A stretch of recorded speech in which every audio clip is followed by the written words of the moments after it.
Programa Cultura Geral. Apoio Faculdades Milton Campos. Venha ser referência. Estude com quem já é. E IEPREV, em defesa da Previdência.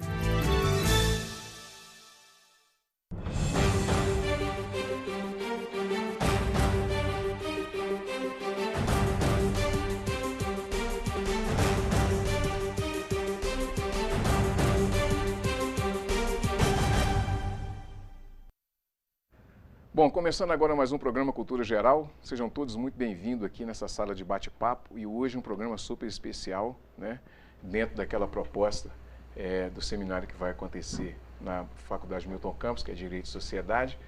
Hoje nós estamos recebendo aqui, além do professor Paulo Andrade, nós estamos recebendo a doutora Thaís, né, Janaína, que é pós-doutora e professora da Universidade do Rio Grande do Sul. Estamos recebendo também aqui o doutor Elian, que é professor também lá da Faculdade de Buenos Aires. Nós vamos discutir aqui essa situação dos índios, né, principalmente na região sul do Brasil, e vamos tratando também de alguns outros assuntos também relacionados a esse tema da violência contra as minorias, né, que na realidade a gente está conversando aqui nos bastidores, nem são minorias, são a maioria, né. Então vamos lá, vamos bater esse papo. Doutora Thaís, primeiro as mulheres, né? Seja muito bem-vinda aqui ao programa, é um prazer te receber. É um prazer tanto para o Cultura Geral, mas também para a TV Banqueta, que é uma TV comunitária, discutir essa questão dos índios, né, no Brasil, já que a gente ainda tem aquela visão romântica ainda dos índios, né, que o índio, ele vive lá na floresta, com penachos e aquela coisa toda, né? Seja muito bem-vinda aqui ao programa, é um prazer discutir e debater esse assunto tão importante. O meu agradecimento por estar discutindo questões da contemporaneidade com colegas tão especiais, né, o professor Paulo, o professor Elian, com um tema também super necessário para todas as áreas, né, enquanto formação do conhecimento e ampliação conceitual dessa nossa teia complexa, que é a sociedade não só brasileira, mas principalmente latino-americana, né? Já que o seminário teve essa preocupação, né? Nós analisarmos a trajetória histórica, social, cultural do direito por um olhar latino-americanista. E não há como analisar a trajetória histórica das Américas sem reconhecermos o nosso passado, e nelas estão inseridas as comunidades nativas, os povos tradicionais e tudo que ocorreu no processo de colonização e povoamento de todos os países, né, da América Central, da América Latina, já que nós comungamos problemas, conflitos e soluções. Eu tenho me debruçado sobre a temática como uma linha de pesquisa dentro da universidade a qual eu atuo, que também é uma universidade pública e que tem por obrigação dar respostas para a sociedade, né? E nesse aspecto, as comunidades nativas, elas passaram inicialmente, né, pelo processo do genocídio, que foi a morte, assim, o extermínio de grupos inteiros, etnias inteiras, para a efetivação desse processo de colonização que foi implantado por grande parte da Europa, em razão essencialmente de domínio econômico. Posteriores domínios foram, é óbvio, políticos, sociais e culturais. E feito esse processo, nós vamos nos deparar então com um desdobramento dessa violência, que são os processos de etnocídio, que permanecem até hoje. E esses etnocídios, eles vêm acompanhado das mais diversas formas de violência. Não só a violência estrutural, física, ou a violência direta, né? Como nós bem observamos quase que diariamente, né? Ao folhear um jornal, ao ouvir uma notícia, no rádio, numa televisão, casos de violência com as comunidades nativas, assassinatos, homicídios, violência sexual tem sido assim também frequente em muitos estados. E a violência simbólica, que essa violência simbólica atinge a todos nós, né? Nativos ou não nativos, nós estamos predispostos, infelizmente, a sofrermos essas violências por conta das nossas opções religiosas, sexuais e, por que não, de pertencimentos os mais variados. Doutor Paulo, seja muito bem-vindo mais uma vez. É importante a gente salientar aqui esse trabalho que está sendo feito, que é esse seminário que vai ser desenvolvido a partir de agora lá na Milton Campos, que é Direito e Sociedade, é discutir essa nova fórmula de entendimento, tentar pelo menos esclarecer para aquelas pessoas que estão ali buscando o conhecimento, buscando uma nova forma de pensar, como é que a gente pode trabalhar isso na sociedade, né, como um todo, né? Seja muito bem-vindo. Muito obrigado. Antes de te responder, eu quero mais uma vez agradecer a professora Thaís, que é uma das idealizadoras, e sem a presença e a colaboração dela, nós não estaríamos realizando esse seminário. Agradecer também ao professor Elian, né, a sua competência, o seu carinho de aqui estar. E, na verdade, é exatamente neste pensar, como a professora Thaís colocou agora há pouco, como que o direito, né, ele pode e ele deve ser absorvido pela sociedade. E como a sociedade deve pensar e aplicar esse direito. Nesta efetivação recíproca, né, e neste passar e neste pensamento, você vai discutir exatamente comunidades, segmentos sociais que muitas vezes nós costumeiramente e infelizmente segmentamos desnecessariamente, quando na verdade, se nós pensássemos e agíssemos como um todo, apenas num sentido, mesmo que num dado momento utópico, de todos e não de segmentos sociais. E eu acho que é nesta perspectiva que as faculdades Milton Campos trazem esse seminário para que possamos refletir, para que possamos pensar. Um novo mundo, uma nova forma de construir a sociedade. De construir a sociedade, de conviver. Doutor Elian, primeiramente é um prazer recebê-lo, né? E um prazer enorme a gente aqui no Brasil ter uma pessoa de tamanha importância para discutir aqui com a gente, né, essa nova construção do direito da América Latina, né, que perpassa por todos os países da América Latina, perpassa aí, essencialmente pela parte, vamos dizer assim, talvez um pouco mais intelectualizada, que está preocupada mais em desenvolver o conhecimento. Como que é construir tudo isso e tentar diversificar isso no âmbito da América Latina? Seja muito bem-vindo. Bom, muito obrigado por o convite à faculdade de Milton Campos, na pessoa de professor Paulo. Eu vou falar como Luiz Fonsi, eu vou falar despacito porque eu falo portunhol. Sim. Assim, com licença.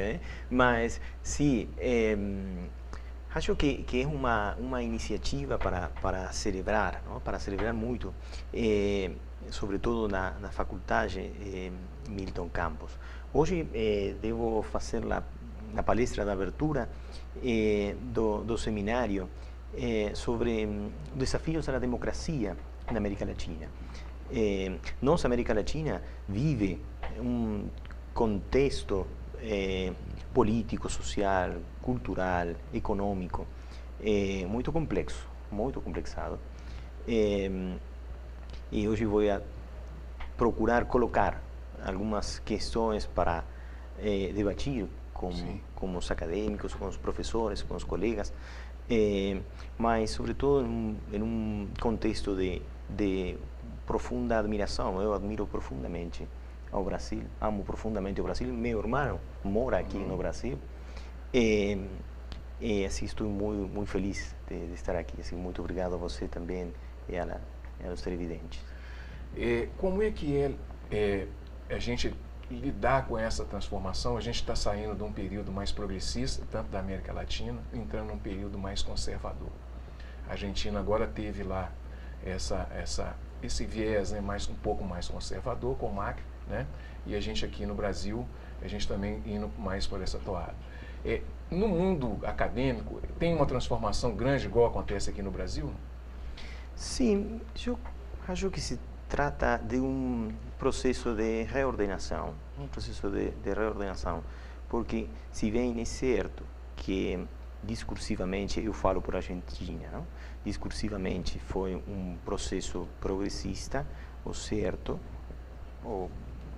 as condições reais de vida da população não se condizem com um discurso progressista. Sim. Hoje a Argentina tem níveis de pobreza muito altos,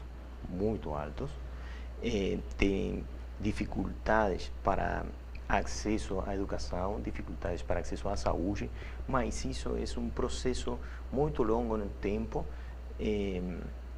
não é de 2 anos atrás, é muito mais, Isso tem uma repercussão, um impacto nos governos. Ontem, precisamente, foi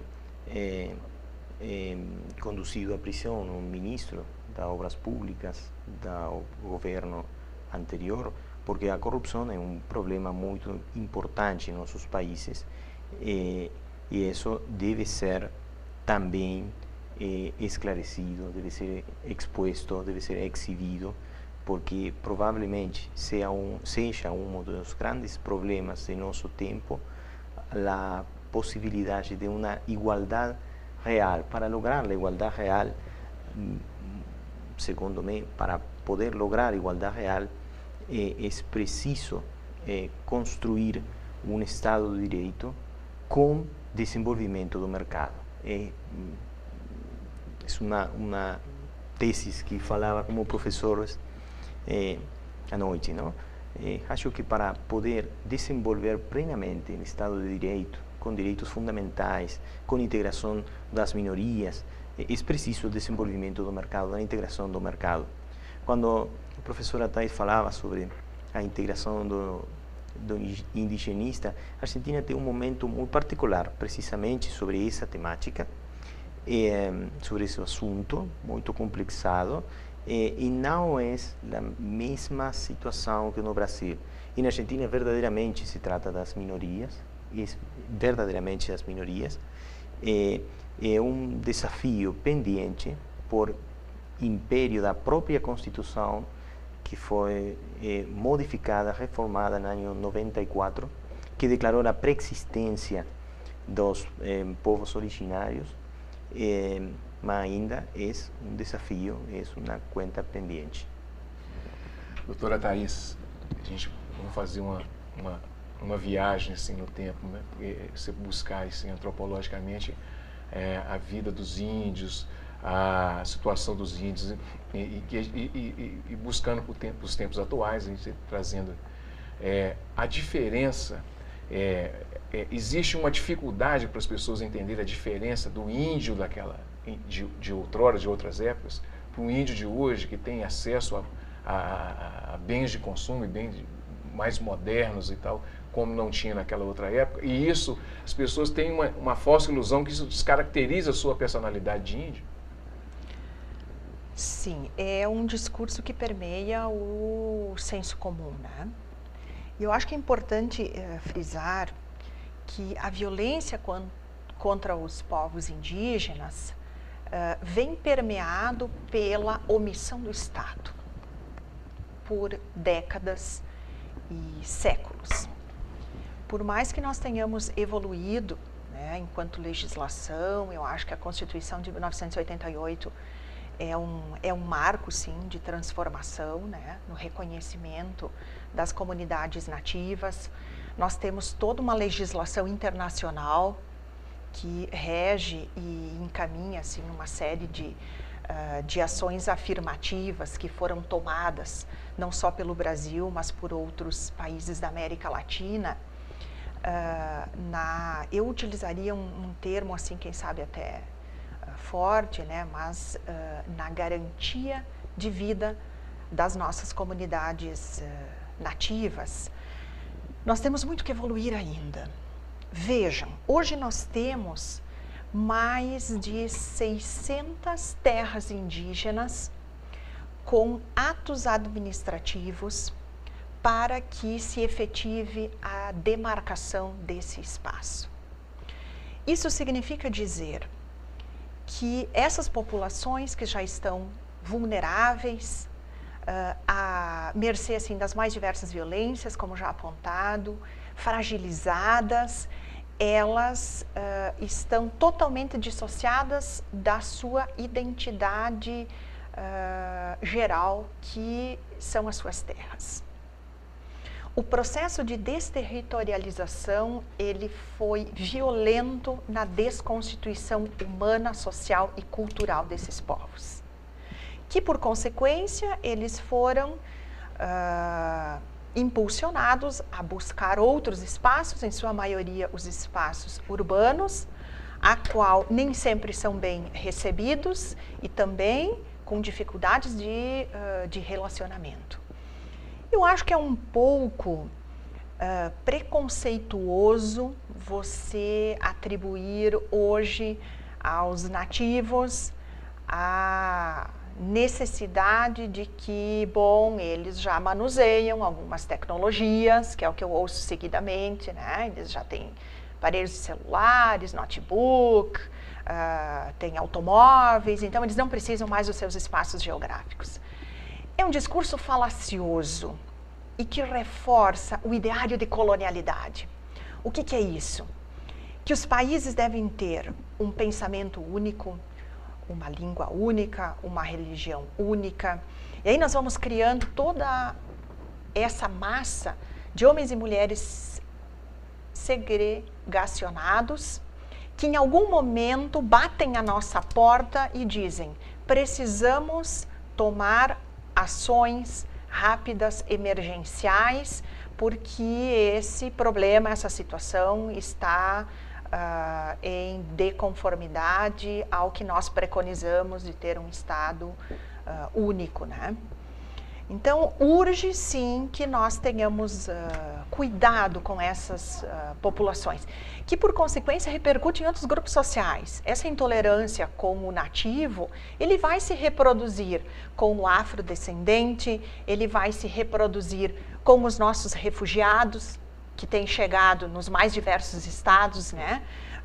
O exemplo, né? O sul do Brasil recebeu, em questão assim de menos de 12 meses, 7, 8 mil refugiados haitianos.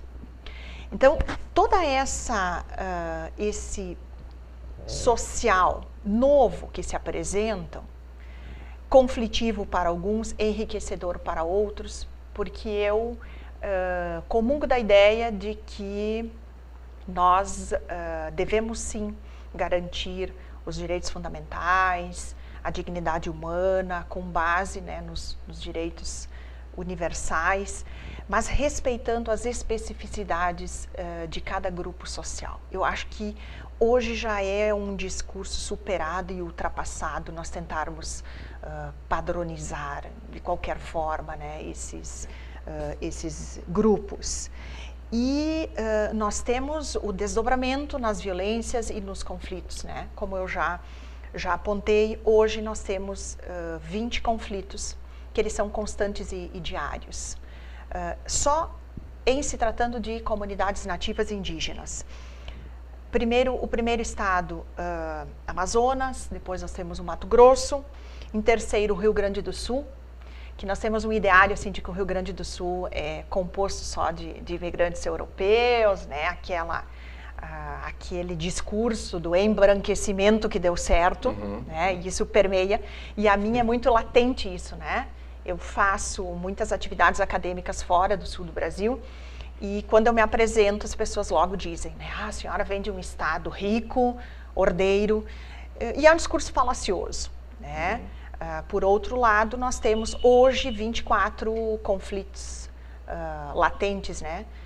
Muitas terras indígenas assim que estão com índices de violência que permeiam a níveis de capitais, né?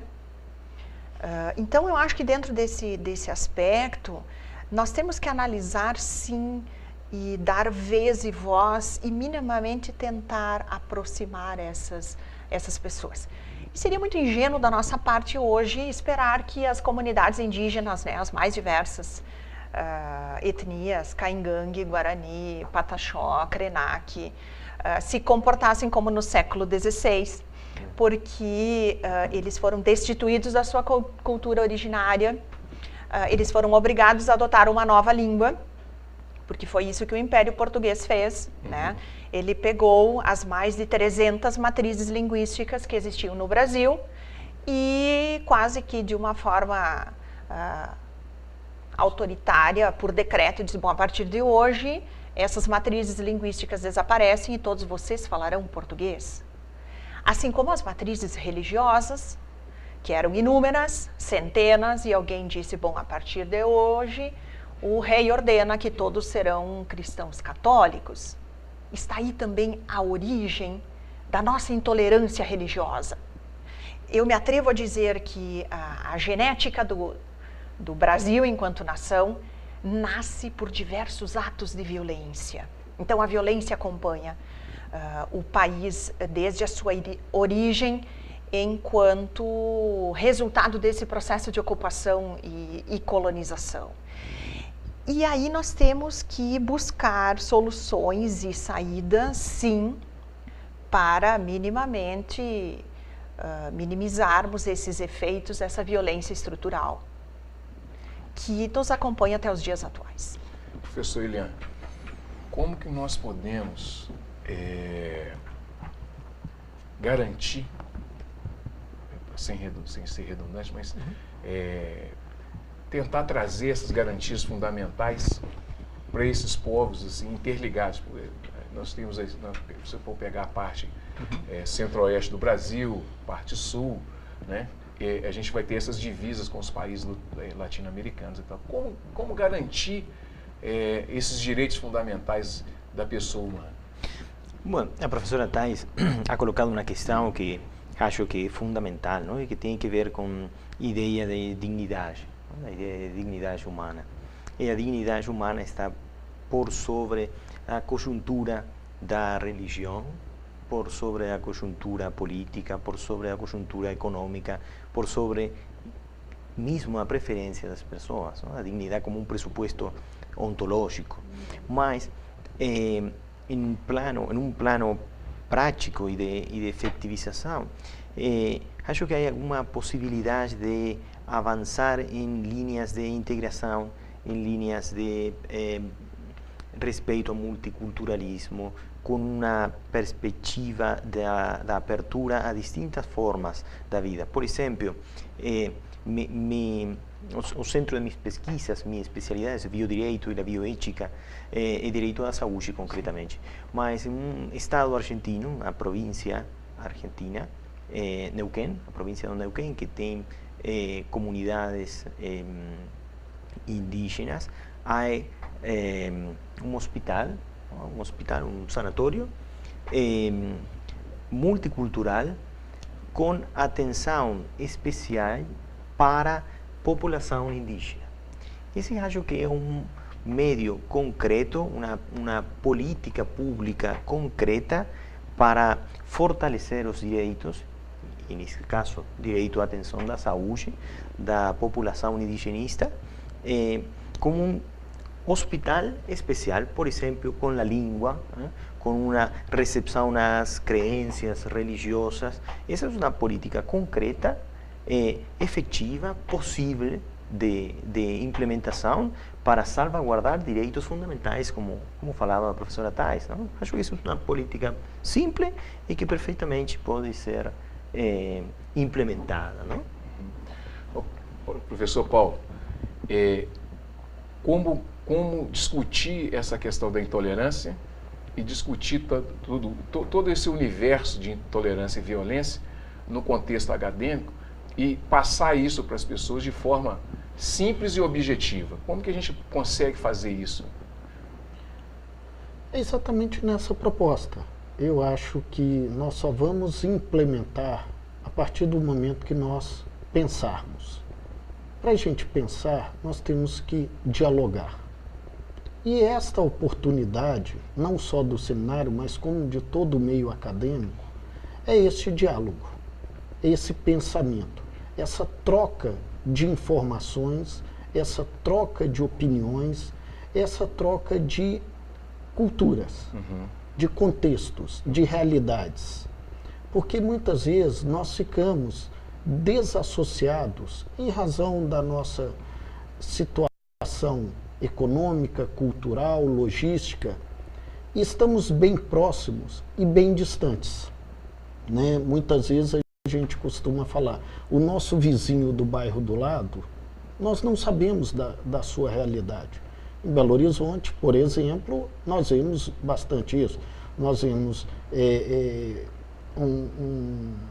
um abismo econômico de um bairro para o outro, né? E quando nós trazemos isso para a discussão, para a nossa realidade, entendermos a diferença ou as dificuldades de um deslocamento, de uma questão, como o professor Elian colocou aqui, de um atendimento médico, que respeite o seu pensamento, ou a sua cultura, ou a sua ideologia. O que eu acho importante destacar é que a sociedade, às vezes, pede a nós, da academia, respostas imediatas. E eu costumo dizer até para os meus orientandos que problemas complexos não podem receber respostas simples.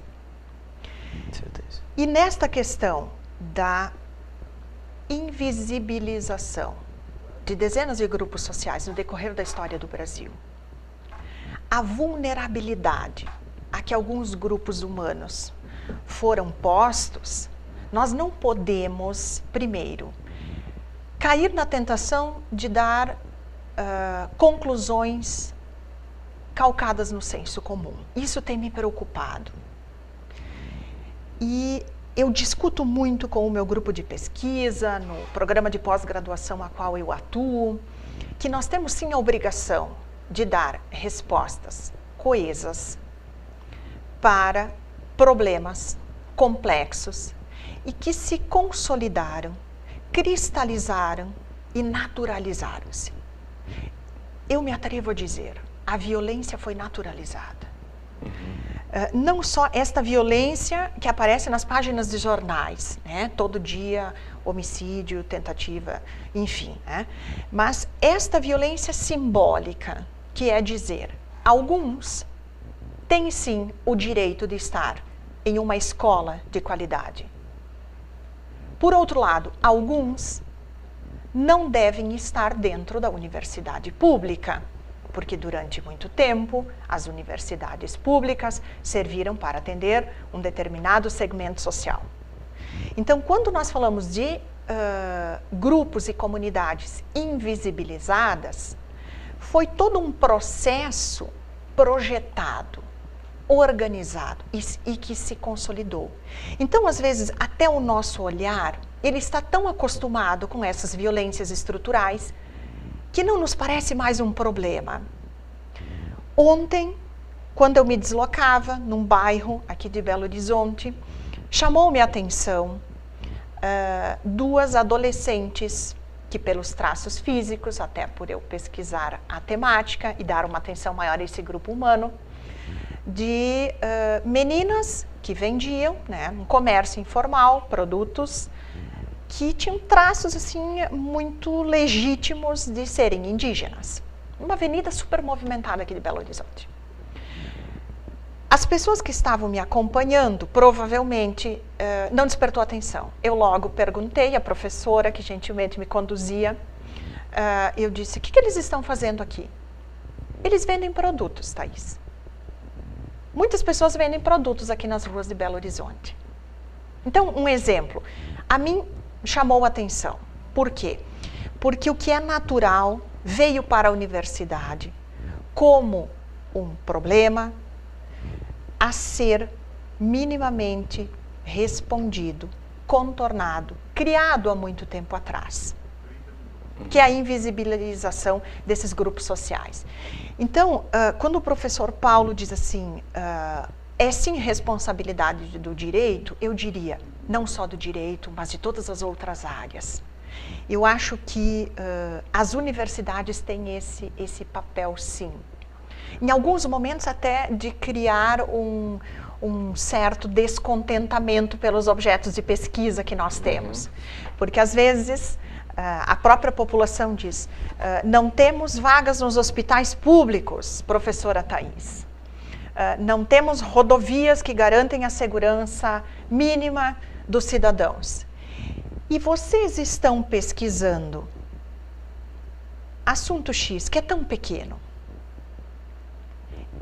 Esse pequeno, numa proporção científica, pode, e muitas vezes nós temos tido essa experiência, de gerar criações de políticas públicas inclusivas.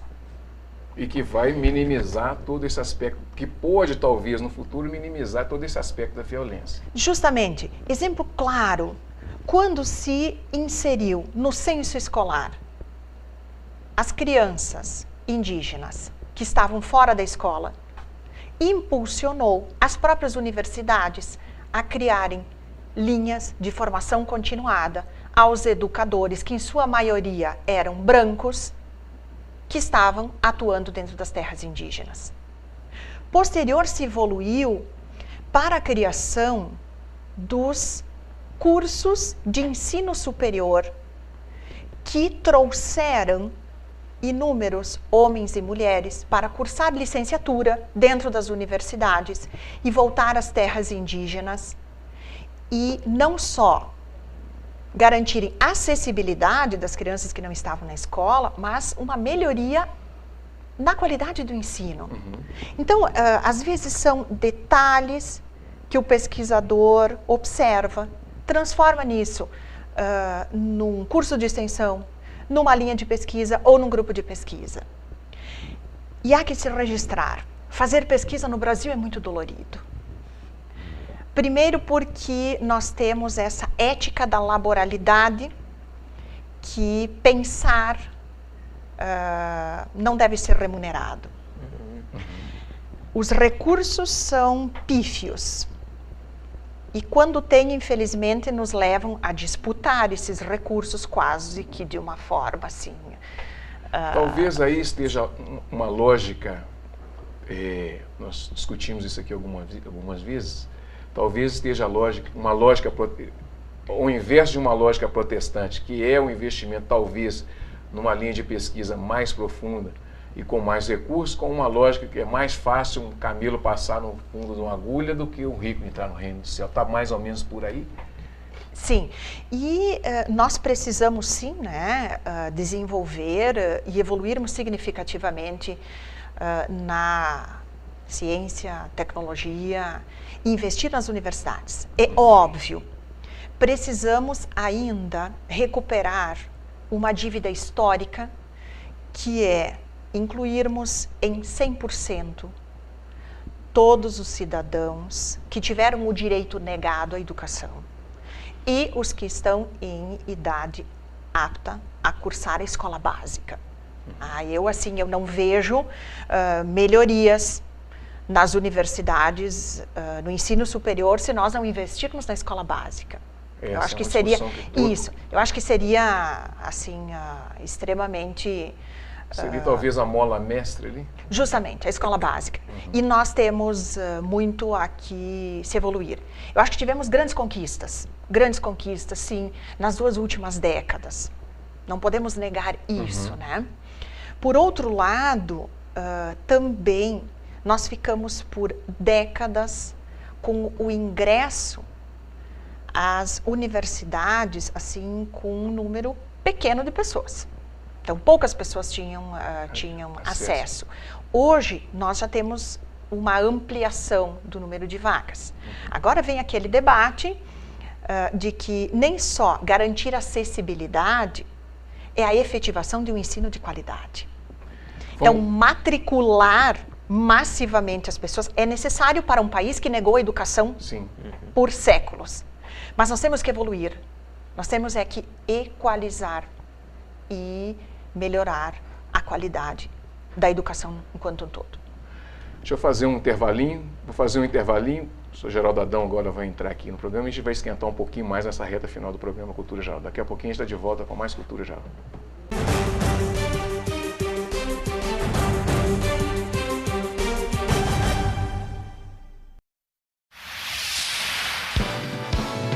Canal Cidadão, Nova Lima e você.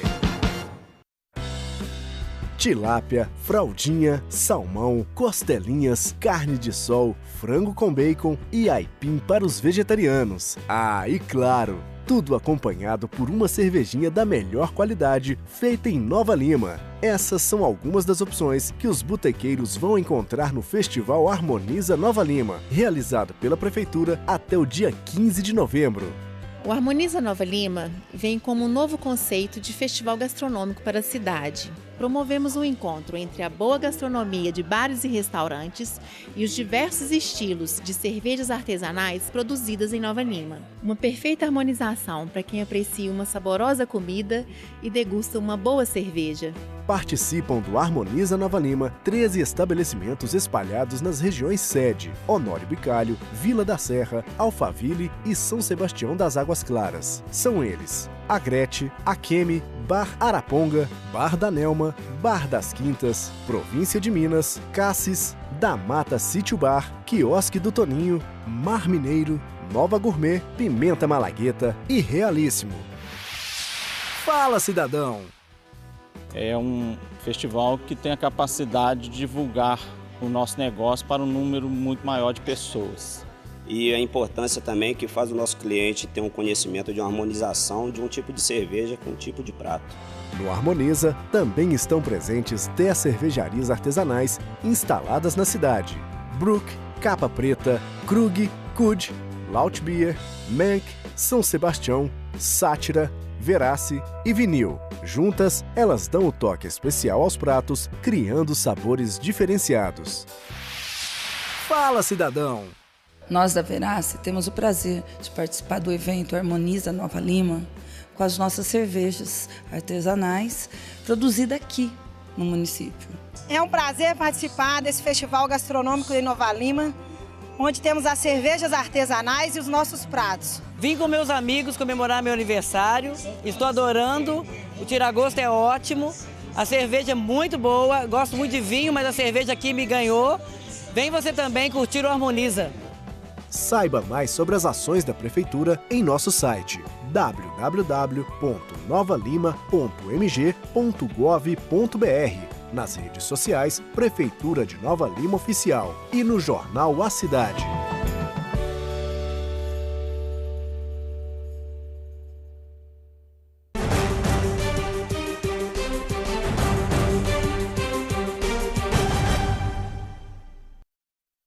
Voltando aí com o programa Cultura Geral, né? Agora trocou de cenário.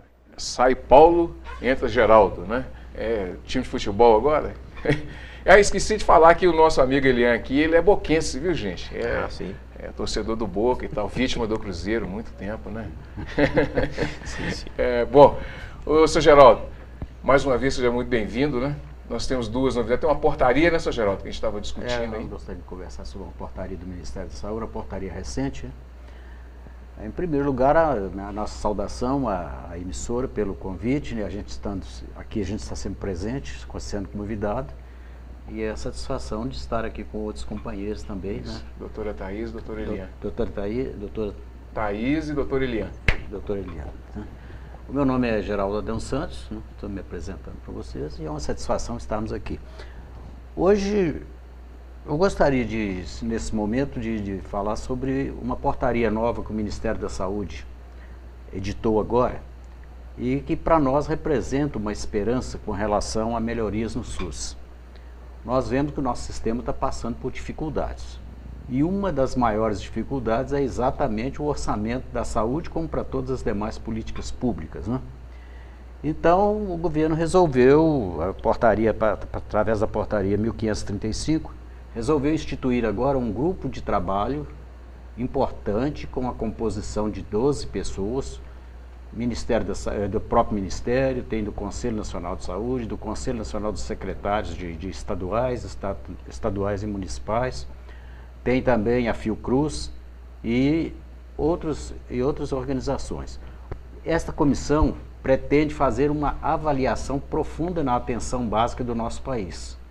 E a esperança é que esse grupo de trabalho, constituindo o regulamento desse trabalho que vai ser desenvolvido por equipes especialistas, nós esperamos que a atenção básica realmente cumpra o seu dever conforme esperado, porque no momento há a avaliação de que a atenção básica não está dando conta de cumprir a sua função, seja por falta de pessoal, seja por limitações das prefeituras, que estão todas passando por muitas dificuldades, seja pela questão do orçamento da saúde, que está congelado, né?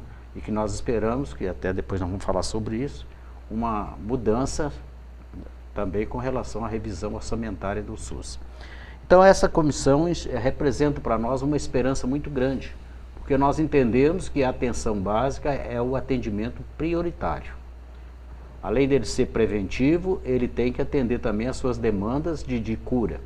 E não está dando conta de atender. A gente estava conversando agora há pouco, a doutora Thaís, a gente estava conversando aqui, a doutora Eliane também, na questão básica do Brasil, né? Você fala educação básica. Tudo que é básico no Brasil tem uma dificuldade, a abrangência é muito grande. Né? Seja pela diversidade das regiões brasileiras, das condições dos municipais também, não é?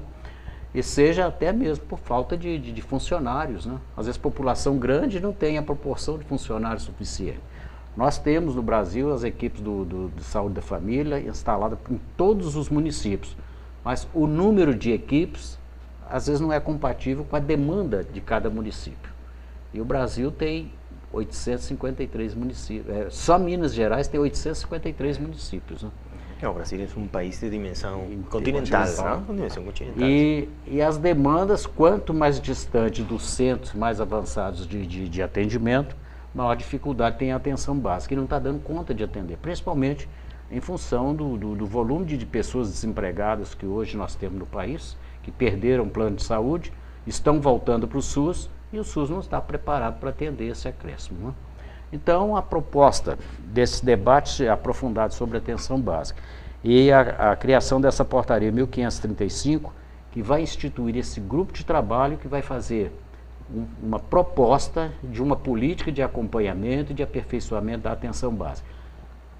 Essa proposta sendo, vamos dizer assim, atendendo à expectativa do Ministério e à expectativa da nação brasileira, nós esperamos que nós vamos ter grandes modificações e esperamos também que os ajustes sejam feitos e que a população seja bem atendida em tempo hábil, como é o objetivo do SUS e como é o desejo nosso, militantes da saúde. Doutora Eliane, deixa eu te perguntar uma coisa. Esse sentido de pertencimento das comunidades sul-americanas tem faltado na compreensão da diversidade dos povos, né?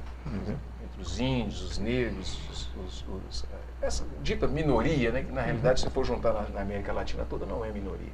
Mas esse sentido de pertencimento, da pessoa pertencer também àquele grupo e ela não saber disso, talvez seja isso o entrave e a condição real para que essa violência seja mais disseminada? Sim, claro.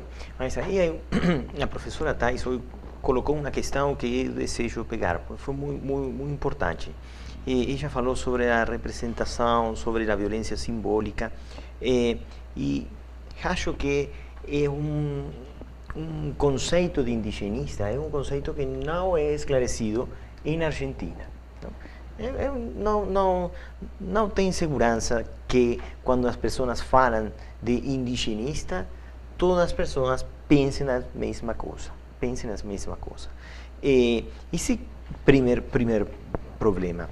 O segundo problema, creio, e como um desafio para a democracia, não é só da minoria respeito das maiorias, sino a prática democrática hacia o interior da própria minoria.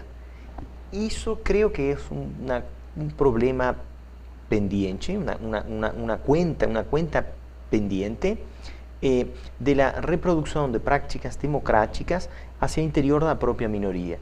E lo que o senhor señala é interessante para pensar, porque se a pessoa não tem conhecimento, não tem acesso à educação que hoje colocava a professora Thais, é impossível procurar uma igualdade real e acesso ou garantizar direitos fundamentais. Sim. E há um discurso senso comum, né, de que o nativo, eu tenho evitado até utilizar, fazendo uma ressalva, o termo indígena, porque ele foi cunhado, né, ele traz na sua própria origem já esse estigma, né?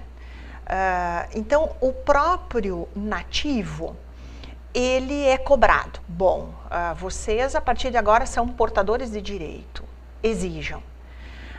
Até que ponto esse empoderamento, vocês são portadores de direitos, é de conhecimento da própria comunidade que a recebe?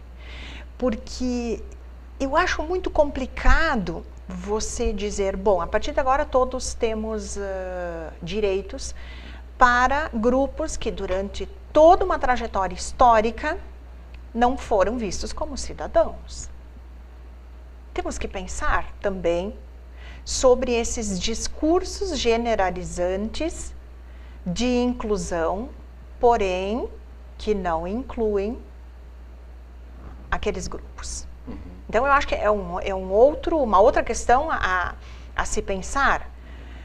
Quais foram realmente as tomadas de decisões frente a esses direitos às comunidades indígenas, em que houve uma participação assim de vez e voz a quem lá está.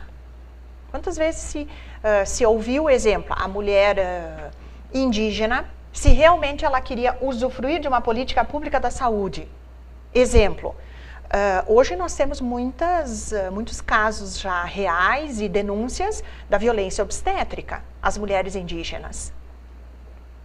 Realmente, elas foram consultadas se elas querem ter os seus filhos dentro de uma padronização sanitária criada por outro.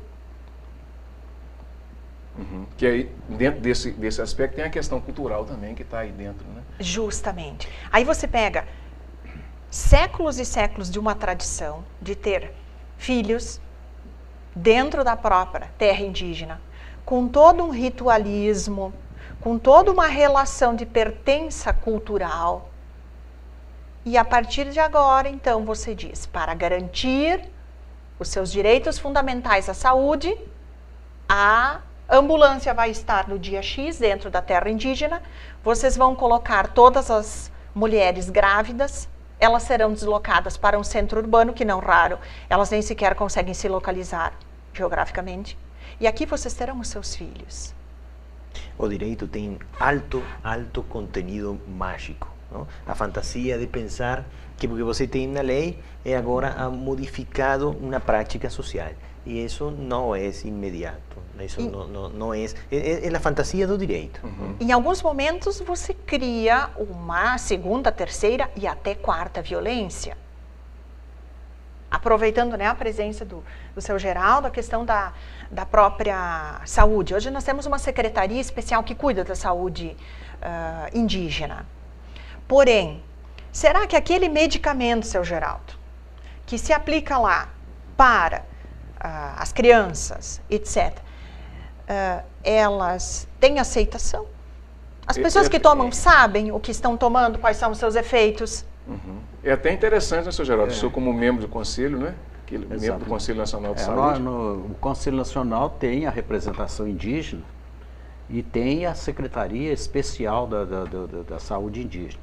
Agora, naturalmente que os relatos que a gente ouve pelos representantes naturais da categoria, a gente vê que há muitas dificuldades, porque é um sistema universal. Todo mundo é atendido em condições iguais, de direito igual e extensivo a todos. Mas as práticas que eles já estão historicamente acostumados com ela, vão se modificando. Né? Os espaços onde eles... Porque se eles tivessem condições com o tempo de ir formando, porque hoje já tem muito profissional indígena trabalhando nas comunidades, mas não é o suficiente, porque o Brasil é grande demais e são muitas comunidades. E a dificuldade desse acesso, hoje o que acontece é que tem, como se diz, é um esforço para poder ajustar, apesar de ter toda uma política determinada, mas ainda não consegue, não, porque há muita diferença desse Brasil. Se há diferença entre cidades, imagina entre as tribos indígenas. E a minha pergunta, qual é o direito que tem alguém que chegou na condição de usurpador do território, dizer que o que se praticava há 200, 300 anos não é válido? Então, essa ideia de... essa questão, né, de civilidade, civilitude, como braço do exercício da violência. Isso me preocupa. Quem hoje gostaria que alguém que chegasse de ônibus aqui na cidade, adentrasse dentro da sua casa e dissesse: a partir de agora, vocês vão dormir de tal a tal hora. Vocês vão se deslocar com transporte A, B e C. Os seus filhos serão alfabetizados por símbolos que vocês desconhecem, mas sem esses símbolos, vocês não serão incluídos numa sociedade que pretende ser a ideal. Então, são esses exemplos que a universidade, as pesquisas trazem como uma tentativa de aproximação ao que antes eu intitulei de problemas complexos. Então, resposta simples. E a complexidade é tanta que a gente está rodando, discutindo. Resposta simples. Vamos pegar os dados estatísticos de quantas mulheres temos dentro das terras indígenas e ver como elas serão transportadas da terra indígena até o hospital. A mim isso é uma resposta simples. Colocar dentro de uma ambulância e deixá-las dispostas num centro de obstetrícia para ter o bebê e não dizer depois como ela deve se relacionar, até com o que foi cometido com o seu corpo quando ocorre o uso da cesariana. Como cuidar um corpo que passou por um processo cirúrgico, que é uma cesariana. Esses cuidados, que eles estão como ordenamento de um saber externo. Assim, com as crianças, nós temos um índice ainda que a mim é assustador de mortalidade infantil, com causas e enfermidades assim simples, exemplo, diarreia. Pensa-se em criar uma política de assistência à saúde indígena, porém não se oferece água potável, não só às comunidades nativas, mas a um número significativo ainda de brasileiros. Que visão retorcida temos nós de saúde? Porque sempre com a perspectiva de uma saúde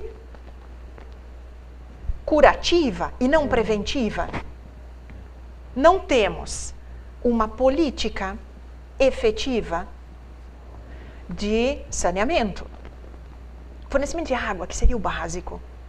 E aí nós ficamos movimentando centenas e centenas de pessoas para criar linhas, né, que se transformam em políticas públicas para fornecer medicamentos, sendo que poderíamos combater muitas dessas epidemias que nós temos na América com um Estado que realmente se preocupasse, né, com essas questões básicas. Campanhas e campanhas diversificadas são importantes, sim. O Estado tem que cumprir também a sua função pedagógica. Mas eu sempre tenho a impressão de que nós somos vistos pelo retrovisor. E isso custa muito caro. Não só enquanto gestão pública, mas principalmente enquanto garantia de dignidade. Né? A sensação que eu tenho hoje é que de vez em quando nós só somos ouvidos à beira da morte. E isso incomoda. E isso reflete no nosso ponto inicial do diálogo, que é a própria constituição e construção da democracia na América Latina. E no Brasil nós temos uma democracia super jovem. Sim. E eu gosto de brincar assim, não queiram que os brasileiros participem de uma corrida de ciclismo se nos deram bicicleta há poucos dias atrás. Como sermos bons atletas se apenas estamos quebrando o encanto com a bicicleta? Um exemplo extremamente simples, mas eu acho que nós temos que respeitar essa nossa historicidade enquanto constituição de nação. E nós temos, assim, com uma rapidez muito, muito grande, sempre de nos compararmos com democracias já consolidadas.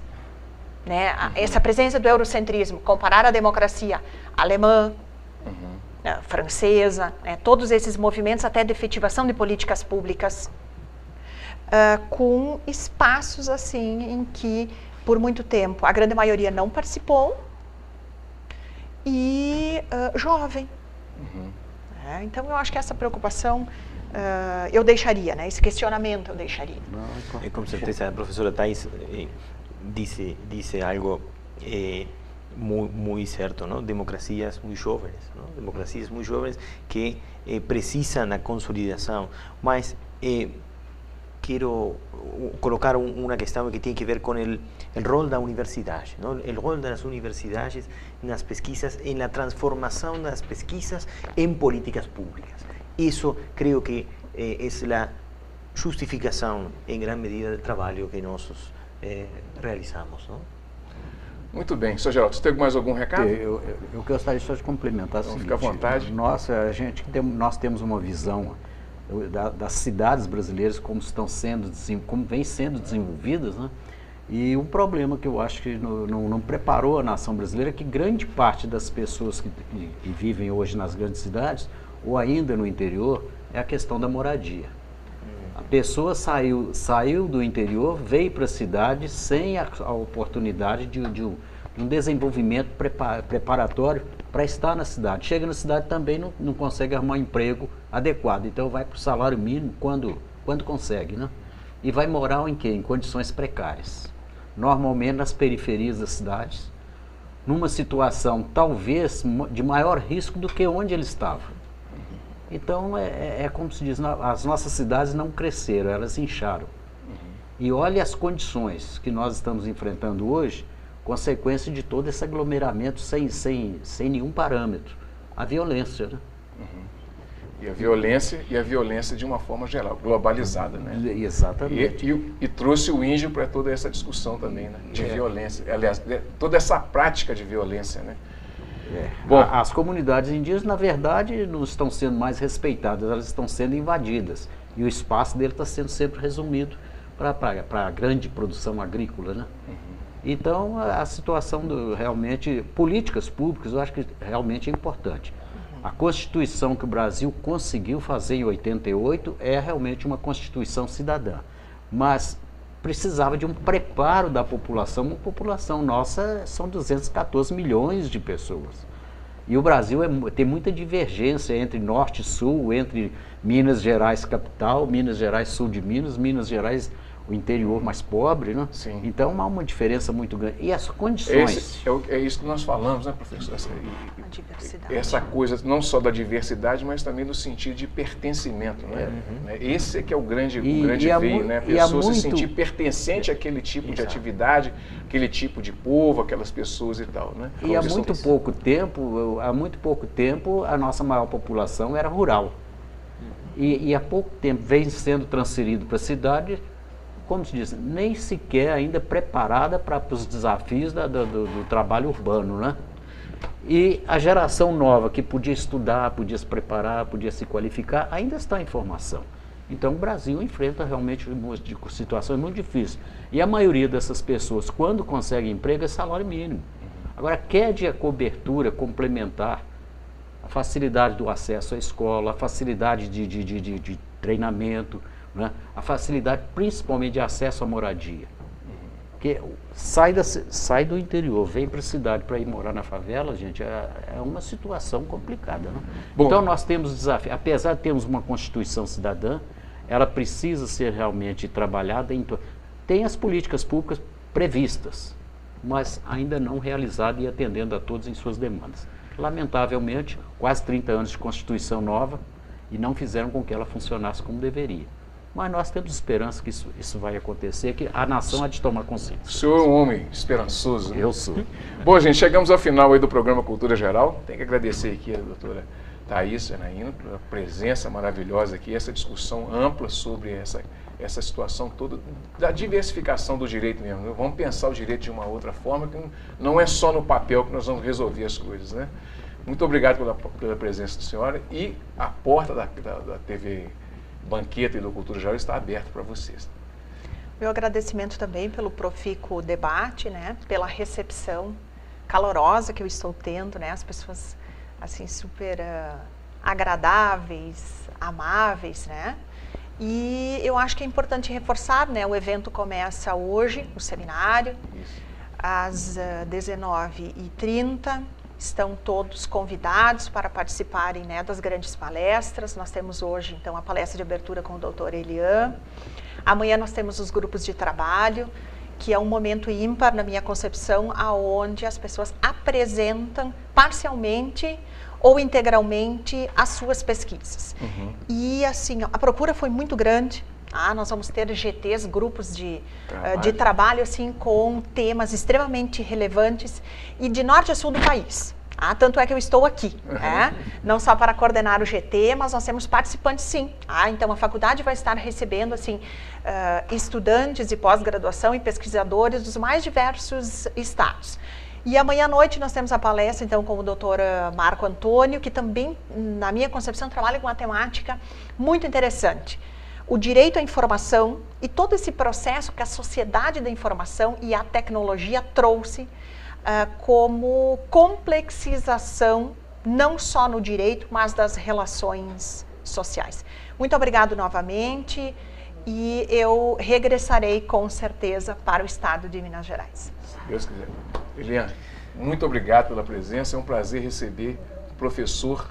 Aqui o programa é quase que a gente recebe professores constantemente, principalmente da Milton Campos, de outras universidades e faculdades também, mas de Buenos Aires é a primeira vez. Então, nós nos sentimos muito honrados e a porta está aberta aqui da casa para recebê-los quando quiser vir. Obrigado. Honrado sou eu, não? Perdão. Muito obrigado por a recepção, é agradável, por o convite. Eu gosto muito do Brasil, amo profundamente o povo do Brasil, e com uma mensagem final, não? Nossos países, a América Latina, precisa recuperar a amistade cívica. Nossos países precisam recuperar a amistade cívica entre as pessoas. Isso é imprescindível. Isso é imprescindível para o desenvolvimento em paz de nossos países. Muito obrigado pelo convite. E eu que agradeço. Sr. Geraldo, um grande abraço. Quinta-feira que vem estaremos de volta, né, Sr. Geraldo? Mais uma vez, né? Antes da despedida, eu gostaria de, se me permitisse, falar que hoje, às 14 horas, está previsto no Supremo Tribunal Federal a votação de uma proposta do Conselho Nacional de Saúde para ver se altera a proposta orçamentária para o Sistema Único de Saúde, como para todas as políticas públicas do Brasil, fixadas para 20 anos. É impraticável e impossível o SUS evoluir ou mesmo manter o nível de atendimento de hoje, que já é insuficiente, com 20 anos só com a correção da inflação. Então nós entramos, o Conselho Nacional entrou com uma solicitação no STF, e seria julgada ontem, mas ontem estavam debatendo a questão da doação de sangue, um assunto de muita importância também, eu presenciei, mas não concluíram ontem, iriam concluir hoje, e logo após a conclusão desse item importante, os membros do Supremo Tribunal vai debater a solicitação do Conselho Nacional de alterar o orçamento da saúde fixado para 20 anos, que é impraticável para poder manter o atendimento à demanda da população brasileira. Eu acho que isso é importante todos saberem disso e, se possível, acompanhar. E temos esperança de que o Supremo Tribunal será sensível. Sou um homem de muita esperança, Geraldo. Um grande abraço a todos vocês, esperamos vocês. Pedro, desculpa, mas a satisfação de estar com dois representantes aqui também, né? Porque nós temos sempre esse debate aqui na quinta-feira, mas é importante. E o assunto de hoje, a população indígena, para nós é um assunto que merece. E eu não fiquei sabendo qual o evento que vai ser. Que vocês hoje é Direito e Sociedade na Faculdade Milton Campos, que falou hoje no início aqui. É porque... A partir das 19h30. Não. Então não perca hoje Direito e Sociedade na Faculdade Milton Campos. Vamos estar essas férias todas lá discutindo e debatendo uma nova forma de construir o direito mais inclusivo e mais diversificado para todas as pessoas. Um grande abraço e até amanhã, se Deus quiser, com mais Cultura Geral.